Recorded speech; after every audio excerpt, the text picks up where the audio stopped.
Bebehamba ngezikebhe bentweza echwebenikazi lase Richards Bay elidle ngokudipha. Bekundizela phezulu amaflegi amnyama okuphawu lokuzila njengoba kuzilelwe ukukhothama kwesilo samabandla onke esituse ngemsebenzi yokuhlanganisa inhlanga ezahlukene.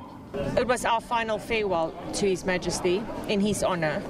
His Majesty's passing is a big loss, not just for not just for the Zulu people, it's for everybody in our entire country. Ongangizwe lakho bengxenye enkulu yale club yezikebhe ebimhloniphe njengelungu layo.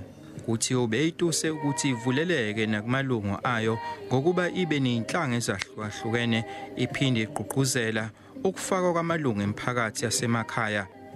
And he also wanted that Zulus in particular to become part and parcel of this club and to also enjoy having a boat, fishing, going out and understanding that the fishing industry is also very important for one to succeed in life and also to build the economy through the fishing industry. Lami bengizocula iculo engilenze nge-tribute kuyena sizo celebrate nje impilo yakhe.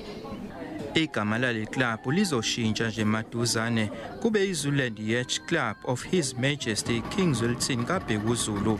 Eyindabeni ze-SABC nginguvusi Khumalo eRichards Bay.